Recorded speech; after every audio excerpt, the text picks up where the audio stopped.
Voilà, merci. On va parler de la situation sécuritaire dans l'Est de la RDC, mais avant qu'on touche cette question, une petite question par rapport aux élections des sénateurs.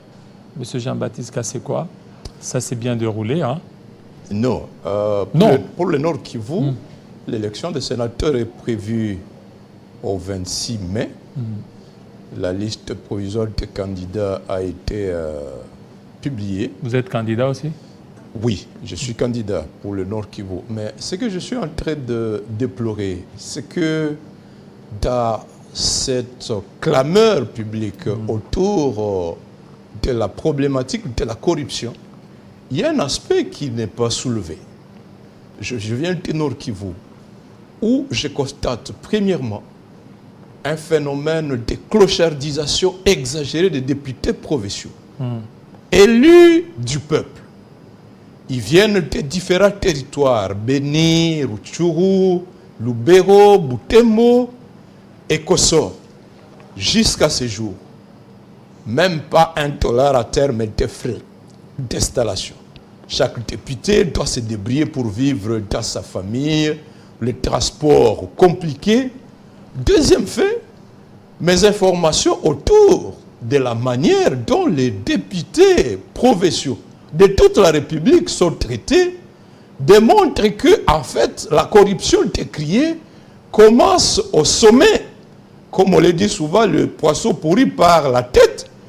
Comment pouvez-vous comprendre que, alors que la Constitution consacre le principe de la retenue à la source au profit des provinces, mais le ministère des Finances et le ministère du Budget ont instauré un système de rétrocommission sur les salaires des députés provinciaux. J'ai appris par exemple que tout au long de l'année 2023, ces deux ministères ont imposé aux députés provinciaux de la législature passée une retenue de 20% sur les salaires de chaque député. C'est déjà la consécration de la corruption au niveau du gouvernement central. On leur a accordé une majoration jusqu'à 8 millions de francs congolais par mois. Mais les députés signent sur un montant de 6 500 000 et un groupe, une mafia au ministère du Budget et des Finances bouffe 1 500 000 par mois par député. Ensuite, en dépit de cette rétrocommission sur salaire, le ministère des Finances et du Budget confisque sur 12 mois, le ministère confisque les salaires des députés de 7 mois. Le même ministère refuse de donner les indemnités de sortie. Donc, on dirait que le gouvernement à place décide d'entretenir un état d'esprit de clochardisation des députés provinciaux pour les soumettre à la tentation de la corruption. Heureusement qu'il y a des députés qui sont d'un caractère fort, qui résistent, mais autant nous sommes en train de dénoncer ces actes de corruption dans différentes provinces, autant nous devons dénoncer la corruption qui est institutionnalisée déjà au niveau du ministère des Finances et du Budget dans le traitement des députés, cette corruption qui est entretenue, encouragée par le fait de refuser de donner à ces députés provinciaux les frais d'installation prévus par la loi, c'est 6 mois de salaire. Si par exemple, il était donné à chaque député provincial les 8 millions multipliés par 6, eh bien ces députés provinciaux seraient stables et résisteraient aisément à la tentation de la corruption. Donc, j'interpelle ici le gouvernement central et principalement le président de la République qui est le garant du bon fonctionnement des institutions. Le ministre des Finances et le ministre du Budget ne doivent pas impunément fragiliser, humilier, mépriser les élus provinciaux et les exposer à la tentation de la corruption, bien que de tous côtés, ces députés-là doivent également résister parce que s'ils ne résistent pas, nous serons surpris que demain, des pays agresseurs avoir des candidats avec des montants colossaux pour acheter la conscience et nous serons en train de perdre la souveraineté, vendre le pouvoir que le peuple a donné à ces députés-là. Néanmoins, il faut qu'au niveau du gouvernement central, on stabilise rapidement les députés provinciaux en leur donnant le moyen nécessaire de survie. Ces moyens qui sont 6 mois de salaire à titre de frais d'installation. Voilà, alors, ça c'était entre parenthèses, on aura vraiment le temps d'en parler suffisamment, mais c'est qui nous préoccupe beaucoup plus la situation sécuritaire au niveau de Goma. Alors, jusque-là, qu'est-ce qui a bougé positivement? Ce qui a bougé, David, c'est que j'ai suivi le vice-premier ministre de l'Intérieur, au nom du gouvernement, annoncer la préparation par notre gouvernement d'une riposte proportionnelle à l'acte de guerre que le Rwanda nous a imposé le 3 mai par le bombardement du camp de Lushagala. Est-ce qu'il faut annoncer ou bien il faut aller tout droit au but? Parce que quand vous annoncez, là que l'ennemi est en train de se préparer. C'est rigolo et c'est révoltant. Cette annonce, cette communication du gouvernement signifie en réalité que le gouvernement ne prépare rien et n'est capable de rien. Parce que ce n'est pas la première fois. Déjà le 18 février, M. Félix Tshisekedi avait dit lui-même qu'à la moindre escarmouche, il va convoquer les 2 chambres du Parlement et si jamais le Rwanda provoquait, n'est-ce pas, cette escarmouche un mardi, eh bien le mercredi, il déclencherait les feux. Ici, nous sommes, depuis cette fameuse déclaration, nous sommes environ au 7e fait grave. D'abord, il y a eu l'attaque contre 3 cas de déplacés autour de la cité de Sake au mois de février. Les cas Zaina, les cas Mayutsa et d'autres cas ont reçu des bombardements de la part du M23. Le gouvernement n'a fait aucune réplique. Le 7 février, les terroristes du M23 ont occupé les montagnes surplombant la cité de Sake. Le gouvernement n'a rien fait. Le 17 février, il y a eu une attaque contre l'aéroport de Goma. Une attaque à provenance du Rwanda. C'était une escarmouche de trop, pas de réaction. Du 1er au 9 mars, l'armée rwandaise, sous le label du M23, a pris le contrôle de la commune de Nyanzale, la commune de Kibirizi, la station de la Rwindi, dans le parc national de Virunga, la pêcherie de Vichumbi. Aucune réaction. Une escarmouche de trop, mais qui passe comme une lettre à la poste. Dernièrement, il y a eu progression du M23 dans la cité minière de Rubaya. Rubaya, c'est le premier centre de production mondiale du coltan. Il n'y a pas eu de réaction du gouvernement. Ils ont progressé jusqu'à Ngungu et dans d'autres agglomérations, jusqu'à provoquer les bombardements du 3 mai, le jour du triste anniversaire de la proclamation de l'état de siège. Et dans le cas de Mugunga, au moins 14 morts, dont 5 personnes mortes, membres d'une même famille. La famille de Papa Baloumé. Ses 4 enfants, son épouse. Tous. Une autre famille, dans le cas de Mugunga, a perdu 3 membres de famille sur le champ. Et en réponse, le gouvernement dit simplement, il annonce la préparation d'une riposte. Vous vous rappelez, David, que déjà, au mois de février, lorsque la question a été posée à Félix, si l'escarmouche ne méritait pas une réaction, il a répondu en souriant. Or, en communication, les gestes communiquent plus fort que les paroles. Le fait pour lui de répondre en souriant, à dire non, il faut se rappeler du contexte dans lequel ces mots escarmouches avaient été prononcés. Les contextes ne s'y prêtent pas. En fait, c'est rire que je qualifie de rire mon cœur.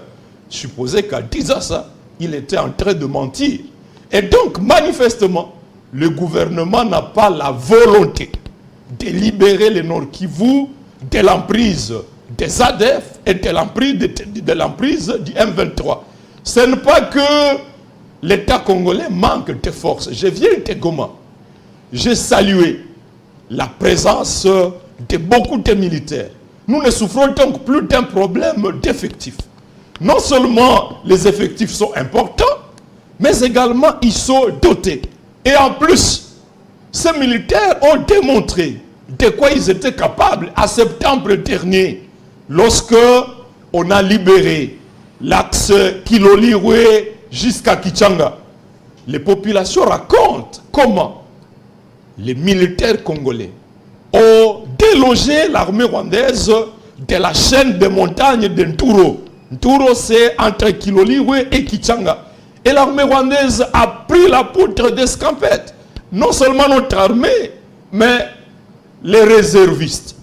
La semaine dernière, ils ont libéré la montagne de Kiouli.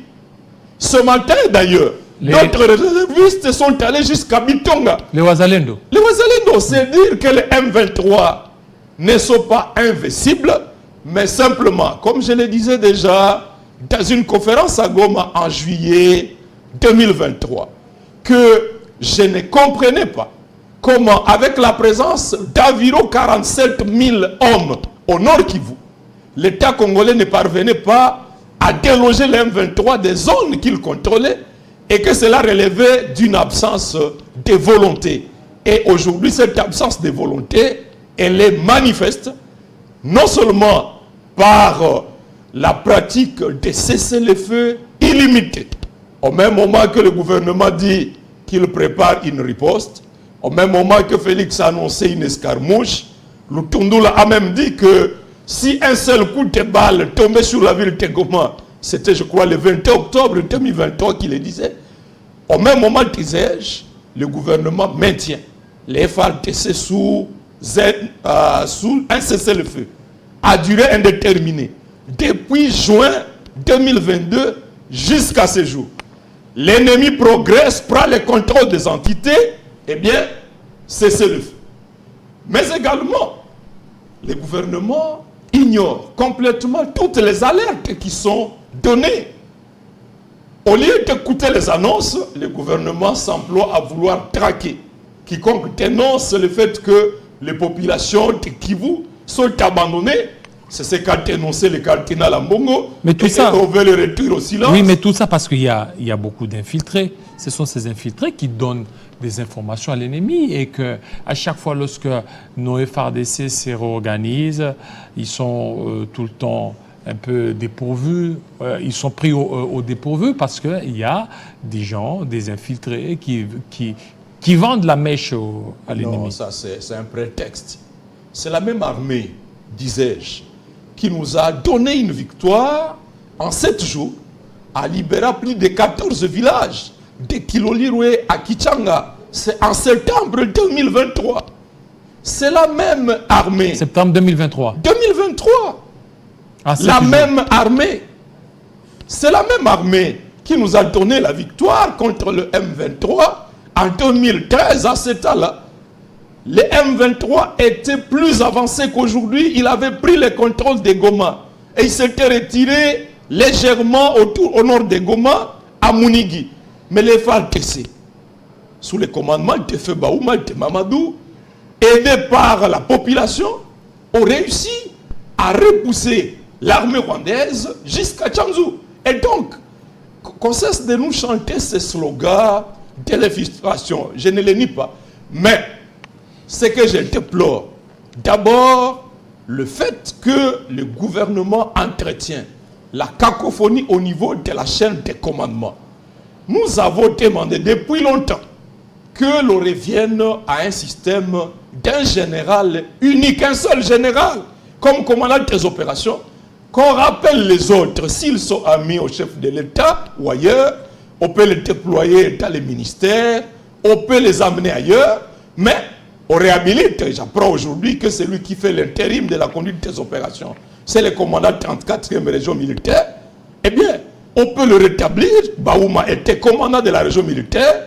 Et sous ces autres, il y avait un seul colonel comme commandant des opérations. C'était Mamadou. Mais aujourd'hui, pourquoi 12 généraux? D'ailleurs, au mois de février de l'année passée, j'avais compté 23. 23 généraux. C'est dire que les opérations militaires sont devenues un business. Et ça, c'est l'infiltration au sommet de l'État. Ce n'est pas à chercher sur la morphologie de qui que ce soit. Et lorsque nous dénonçons cela, disais-je, cardinal a dénoncé, les populations de Beni sont abandonnées, les populations de Rutshuru et autres, de Mugunga, de Goma abandonnées. Lorsque cardinal dénonce cela, eh bien il faut le museler.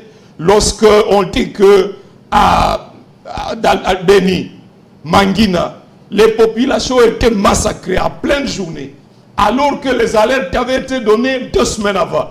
L'armée ne trouve d'autre solution que d'arrêter un député provincial, Alessiwako, qui a dénoncé cela, et d'autres qui dénoncent, les Ngangondi et autres. Non, cette stratégie-là ne va pas nous mener nulle part. Donc, première chose, je demande que les commandants des FARDC, les commandants suprêmes, écoutent les cris.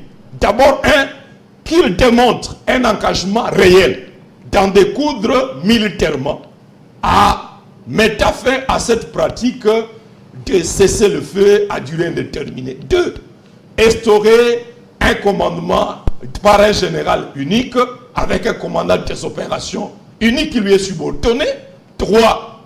Améliorer les conditions de travail des militaires. Il est inacceptable qu'à pleine guerre, on voit des épouses de militaires en pleine manifestation à ville de Goma disant que leurs maris ne sont pas payés. C'est un crime de guerre, ça. 4. Il faut rapidement réglementer, encadrer les réservistes, parce qu'il y a manifestement des brebis galeuses, mais également d'autres qui veulent profiter des fonds des opérations en créant des groupes constitués de faux Wazalendo et qui sèment la terreur, qui entretiennent une criminalité accrue dans la ville de Goma. 5. Enfin, le gouvernement doit cesser de jouer à la stratégie que l'on appelle à l'Est, à Swahili, la stratégie Choke Sharaïa. Faire fatiguer la population. Faire fatiguer la population de Kivu. On veut briser sa résilience contre l'agression. On veut la pousser à la tentation. Je viens de Boutembo, où en m'entretenant avec des pasteurs, ils disent, mais nous avons l'impression que le gouvernement ne veut pas mettre fin aux tueries des ADF. Le gouvernement ne veut pas non plus arrêter la progression du M23 appuyé par le Rwanda. C'est comme si le gouvernement nous pousse à choisir entre être sous la domination ougandaise et être sous la domination rwandaise. Quel est le moindre mal? J'ai dit non, nous n'allons pas accepter. Si le gouvernement persiste dans son manque de volonté à libérer les populations du Kivu, nous allons trouver une 3e voie sur pied de l'article 63. De la même manière que en juin 2004, la population s'est levée pour exiger de la communauté internationale des pressions pour que Koundé Moutebouti soit retiré de Bukavu. En 2012, les populations de Goma ont observé 2 semaines. Banques fermées, écoles fermées, boutiques fermées pour protester contre la présence du M23. Et la communauté internationale a compris. Donc, nous n'allons pas nous laisser faire. Mais il est temps que ceux qui nous dirigent sortent de la léthargie. Parce qu'à force de négliger ce phénomène M23, tel qu'il se développe par Rutshuru, j'apprends qu'il y a de plus en plus de recrutements massifs, au point qu'ils auraient repoussé d'autres recrues pour leur demander d'attendre les sessions prochaines. Je crains que si le gouvernement persiste dans sa stratégie Kuchoke Sharaïa, je crains que nous n'assistions à un phénomène pareil au phénomène de l'AFDEL en 1996, qui avait commencé comme une guerre localisée à Ouvira, dans les Fizi. Curieusement, au bout de 7 mois, l'AFDEL est entré jusque dans la capitale à Kinshasa. Nous ne souhaitons pas que cela arrive. Les populations de Kivu ont donné le Wazalendo. Les populations de Kivu ont mobilisé les jeunes pour s'engager dans l'armée. Les populations ont refusé toute cohabitation avec les M23, accepter de souffrir de faim, d'insécurité dans les camps. Mais si l'on doit persister à manifester une absence d'engagement réel dans découdre, eh bien, nous n'allons pas éternellement, indéfiniment croiser les bras. Voilà, merci beaucoup Jean-Baptiste Kassekwa, parce que vous venez fraîchement de Goma. Surtout, merci à vous fidèles téléspectateurs de nous avoir suivis. Tout à l'heure, la grande édition de Grâce à Lambeau, il sera 20h dans l'Est de la RDC, 19h ici à Kinshasa. Portez-vous très bien. À très bientôt. Que le Seigneur procure la paix dans l'Est de la RDC.